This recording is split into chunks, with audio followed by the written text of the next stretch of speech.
Hello, my beautiful friends. Welcome back to Sunday Book Club.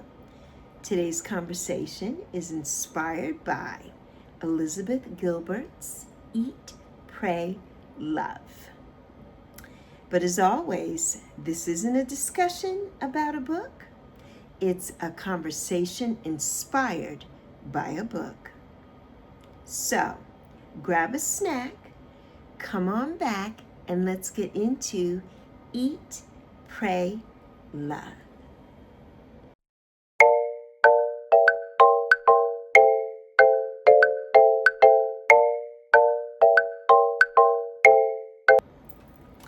When I first read this book, I don't know if Elizabeth Gilbert intended these places to represent these ideas.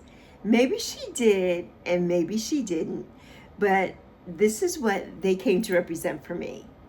Italy became pure joy. India became peace. And Indonesia became all about the love, all about the love.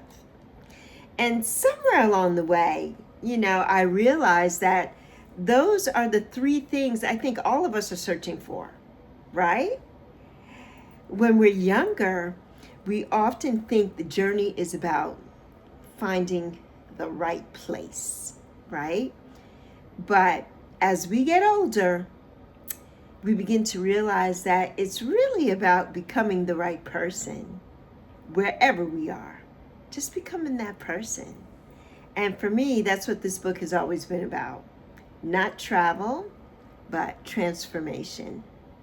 That's what this book represents to me. I think Italy reminds us to receive joy again, right?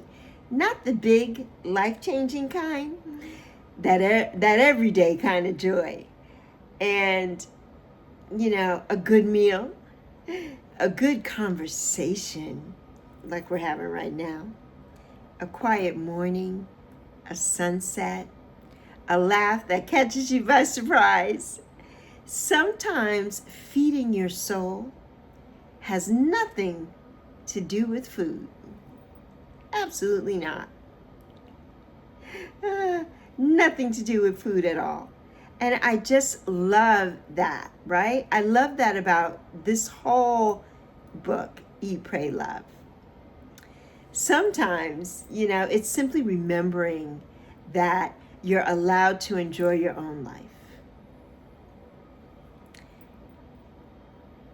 How often do we rush through our days without really tasting them?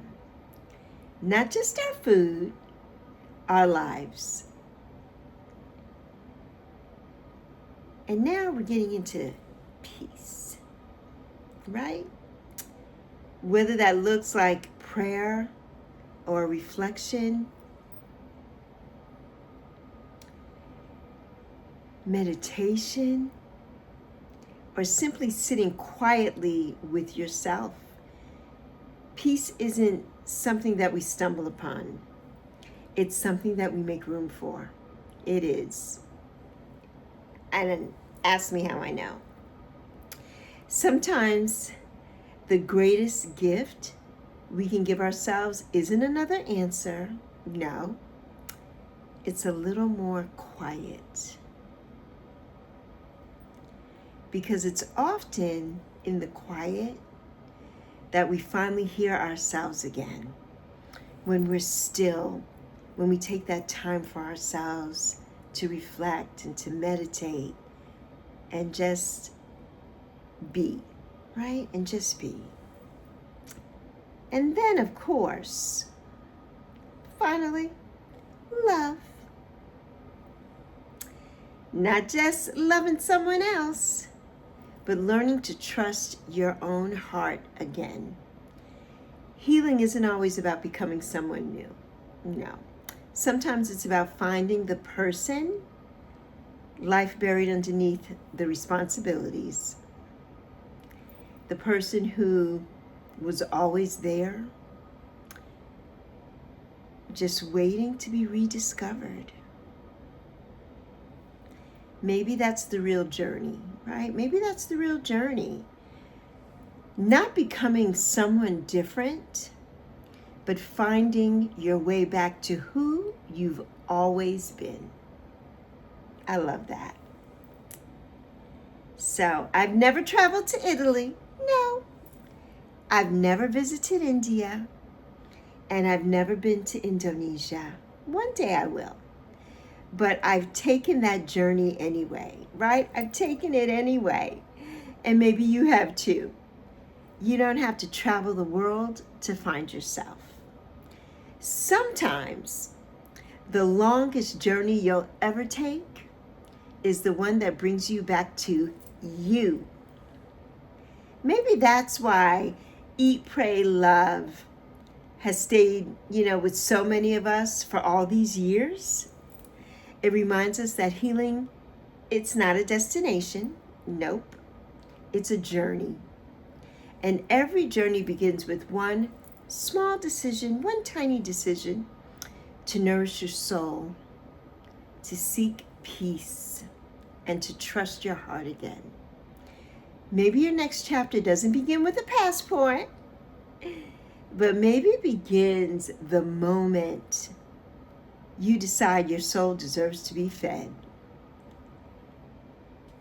So, thank you so much for spending this Sunday book club with me.